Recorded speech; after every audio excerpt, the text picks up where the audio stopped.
Jesus quis fundar uma igreja. Essa é uma primeira ideia importante. Tem pessoas hoje que dizem que Jesus não quis fundar uma igreja. Jesus só veio para pregar o reino de Deus. E depois os cristãos é que inventaram a igreja. Você acabou de escutar no Evangelho: tu és Pedro, e sobre esta pedra eu edificarei a minha igreja. Então Jesus tem uma intenção explícita: fundar uma sua igreja. Por isso Jesus escolheu os 12 apóstolos e os foi formando, e pouco a pouco lhes foi dando cada vez mais responsabilidade, mais poder. Os enviou a pregar com o poder de curar as doenças e expulsar os demônios. E depois a Pedro: dar-te-ei as chaves do reino. Tudo o que tu ligares ficará ligado, tudo o que tu desligares ficará desligado. Então, um dos 12, Jesus escolhe para ser a rocha. Tu és Simão, né? Tu és Pedro, mudou o nome. Em aramaico, Pedro, Cefa, significa pedra. Essa imagem é muito forte, para nós hoje não é tão evidente, mas no tempo de Jesus, se você queria construir uma casa, você tinha que buscar um terreno que fosse rochoso, que fosse sólido, porque senão a casa vai abaixo. E no templo de Jerusalém tinha uma grande construção, que era o templo de Deus. Esse templo estava construído sobre uma gigantesca rocha, e essa rocha é que dava solidez a todo o edifício. Sem esse fundamento, o edifício do templo de Jerusalém viria abaixo. Então Jesus está dizendo: tu és Simão, o seu nome vai ser pedra, e sobre essa pedra eu vou construir a minha igreja, que somos todos nós, que é um templo de pedras vivas. Você e eu somos o templo de Deus, o novo templo, construídos sobre a rocha de Pedro. Então, e nós sabemos que o Papa é o sucessor de Pedro, na missão de Pedro. Se vocês repararem, as armas do Papa tem lá aquelas duas chaves, né? Tem o emblema do Papa e depois tem as duas chaves, né? Porque Jesus a Pedro disse: dar-te-ei as chaves do reino de Deus. Tudo que tu ligares será ligado, tudo que tu desligares será desligado. Jesus quis dar a um dos apóstolos um poder maior e uma missão diferente dos outros. Ser o fundamento visível da unidade da sua igreja. Essa é a missão do Papa. Por que estou falando isso? Porque hoje eu noto que dentro da igreja, fora da igreja tem muita confusão, mas cada vez mais dentro da igreja tem muita confusão. E eu ouço cristãos católicos que falam mal do Papa Francisco, falam mal dos bispos, e se vê mesmo entre muitos bispos e cardeais muitas guerras muito tristes. Penso que a maioria do povo de Deus não tem tanta noção, mas os padres, os religiosos que estão mais por dentro do que está acontecendo na igreja, assistem a tudo isso. E então é bom relembrar estas verdades fundamentais para olharmos para esses problemas como Deus olha, não com olhos simplesmente humanos. E eu vejo que muita gente boa olha para esses problemas com olhos muito humanos. Por exemplo, uma tendência muito frequente nos meios mais eclesiásticos: distinguir os católicos entre progressistas e conservadores. Não sei se vocês já ouviram alguma vez. Esse é um bispo muito conservador. Ou esse é um bispo muito progressista. Essa maneira de dividir os crentes é uma maneira muito mundana. Se você pegar a palavra de Deus, a Bíblia, Deus nunca distingue o seu povo entre conservadores e progressistas. Essa é uma categoria política, é uma categoria sociológica, não é uma categoria bíblica. Então é perigoso usá-la. Não é que não se possa usar, mas tem que ter cuidado. Como distingue, podíamos perguntar, como distingue Deus o seu povo ou a humanidade? Na Bíblia o que encontramos? Encontramos, por exemplo, a distinção entre aqueles que temem a Deus e aqueles que não temem a Deus, entre o justo e o ímpio, entre o temente de Deus e o pagão. Ou outra, por exemplo, é entre fiel e infiel. Então essas são as categorias bíblicas. Essas são as que temos que ter sempre no nosso coração, nos nossos pensamentos, quando pensamos nesses problemas que estão acontecendo. Esse bispo é muito progressista, esse bispo é muito conservador, vamos jogar ele fora. A pergunta que você tem que fazer é: mas ele é fiel? Ele teme a Deus? Essa é a pergunta certa. E posso dar para vocês alguns exemplos de como essas categorias conservador e progressista são perigosas. Por exemplo, o Papa Bento XVI, quando era um jovem sacerdote, Joseph Ratzinger, era um famoso teólogo da Alemanha.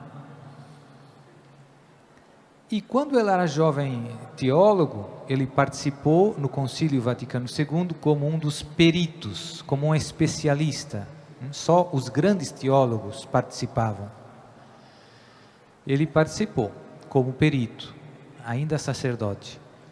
E nesses tempos ele era conhecido como sendo um teólogo, para a sua época, como um teólogo progressista. Imaginem. Mas isso significa que ele era um teólogo infiel? Pergunta.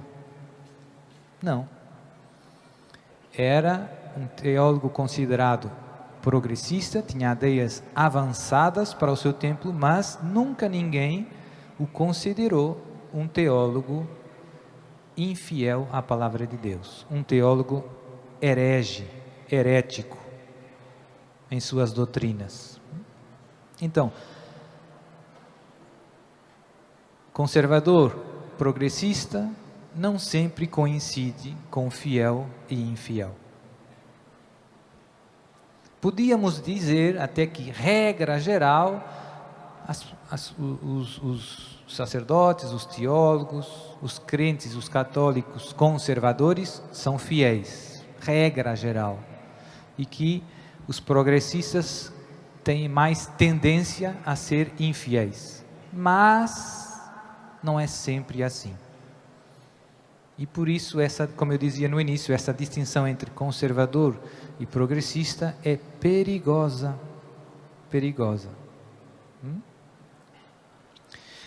A verdadeira distinção, aquela que interessa ao céu, a Jesus e a Maria, é fiel ou infiel.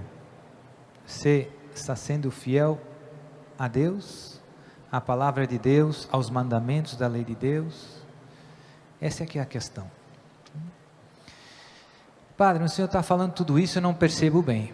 Mas como eu dizia, estamos assistindo a grandes divisões que cada vez se tornam mais visíveis dentro da própria igreja. Coisas que jamais sonharíamos ver estão acontecendo hoje, não é um dia se calhar vão acontecer, não, já aconteceram. Temos cardeais lutando contra cardeais, bispos falando contra bispos, muita confusão sobre coisas muito importantes. Dou 2 ou 3 exemplos. A questão da comunhão às pessoas que estão recasados civilmente, que vivem numa situação de adultério. Então tem bispos, tem cardeais que dizem, não, está tudo bem, não tem problema. Tem outros que dizem, não, Jesus essa não é a vontade de Deus. Tem outros bispos e cardeais que dizem, vamos arranjar uma bênção, uma celebração para dar uma bênção às uniões homossexuais, aos casais gay, na igreja. E outros dizem, não, isso não tem jeito, Deus não quer isso. Então são coisas que estamos vivendo hoje. Não é se calhar um dia vai acontecer, não. Estão acontecendo e que pouco a pouco nos mídias seculares se fala. As pessoas falam disso no seu trabalho. E às vezes nós católicos perguntam para você, e então, e aí, como é? Mas o bispo tal diz isso, o Papa diz aquilo. E nós somos apanhados no meio dessa confusão, sem saber o que pensar e o que dizer. Então, queria ajudar vocês a se esclarecerem sobre alguns pontos que são fundamentais, para não nos deixarmos confundir. A igreja foi fundada por Jesus. Jesus quis fundar a sua igreja. Fundou a igreja sobre Pedro. A missão de Pedro se transmite, se perpetua nos seus sucessores, no Papa. E por isso, para nós estarmos unidos à Igreja de Cristo, temos que estar unidos ao Papa. Essa é uma consequência bastante óbvia. Graças a Deus, todos os católicos sempre amaram o Papa, então não é muito difícil. Isso não significa que tudo que o Papa diz, o Papa deu a Pedro as chaves, dar-te-ei as chaves do reino, tudo que te ligares será ligado, tudo que tu desligares será desligado. Isso não significa que tudo que o Papa diga ou que o Papa faça seja infalível. É verdade que nos últimos tempos, Deus sempre nos tem dado papas muito santos. O Papa João 23 já é santo. O Papa Paulo VI é beato, vai ser canonizado em outubro. O Papa João Paulo II já é santo. O Papa Bento XVI está vivo, não pode ser canonizado. Deus nos tem dado muitos papas muito santos. Mas isso não significa que nós só obedecemos aos papas que são santos. Nós obedecemos ao Papa porque Jesus deu ao Papa este poder. Ele é o Papa. Seja santo ou não seja. E já houve, se você for ver a história da igreja, já houve muitos papas, infelizmente, que não eram santos. E que até tinham vidas escandalosas. Papas com filhos, coisas que não deviam acontecer, mas que aconteceram. E esses papas, apesar da sua vida depravada, tinham o poder de ligar e desligar, tinham o poder das chaves, eram o sucessor de São Pedro, eram o vigário de Cristo na terra. Então essa ideia para nós é muito importante, assim você não se confunde. Eu estou com o Papa, porque ele é o Papa. Ele manda, ele é que tem o leme da barca de Pedro. Também não significa, como eu dizia, que tudo que o Papa diz é dogma de fé. É muito raro que os papas usem o carisma da infalibilidade nas suas pregações. A última vez que um Papa definiu um dogma de fé foi em 1950 e já não me recordo do ano exato. Foi o Papa Pio XII que definiu o dogma da Assunção da Virgem Maria. Veja bem, já passaram mais de 70 anos, mais ou menos, desde a última vez que um Papa definiu um dogma de fé. Nessas circunstâncias, quando o Papa usa a sua autoridade das chaves, aí você tem a certeza que o que ele está dizendo corresponde à verdade, à fé católica. Fora dessas circunstâncias, nós devemos sempre acolher as palavras do Papa como nosso pai na fé. Mas não significa que tudo o que ele diz seja infalível. Ou seja, o Papa pode dizer uma coisa estranha que você pode não compreender e nem concordar necessariamente. Isso não é um drama. Isso não é um drama. Né? Isso acontece, infelizmente, muitas vezes, às vezes nas paróquias ou com os bispos. Né? Tem padre que diz que Nossa Senhora não é virgem, que concebeu de São José. É uma heresia grave e vem da boca de um padre ou da boca de um bispo. Né? Ou que Jesus não está presente na Eucaristia, é só um símbolo. É mais uma heresia grave que vem da boca de um padre ou de um bispo. Então, tranquilo. O Papa não está acima da palavra de Deus. Nós que devemos obediência ao Papa, devemos ainda mais obediência a Deus. Nós somos cristãos, nós seguimos Cristo. O Papa nos ajuda a seguir Cristo. O Papa não está acima da palavra de Deus. Está ao serviço da palavra de Deus. Voltando ao tema do Evangelho de ontem, né? O Ironi já falou na pregação. Jesus fala muito claro sobre a questão do divórcio. Quem foi ontem à missa, escutou o Evangelho. Mestre, é lícito passar o certificado de divórcio como Moisés permitiu? E Jesus diz: isso foi por causa da dureza dos vossos corações. No início não era assim. Deus os criou homem e mulher, não separa o homem o que Deus uniu. Se o marido deixar a mulher e casar com outra, comete adultério. Se a mulher deixar o marido e casar com outro, comete adultério.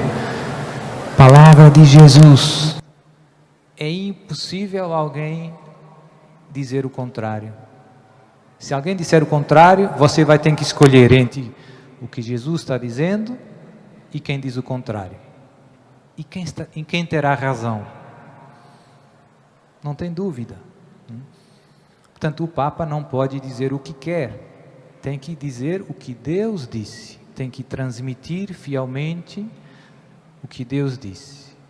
Está ao serviço da palavra de Deus. Não está contra o Papa, os bispos, os padres, os leigos, todos nós.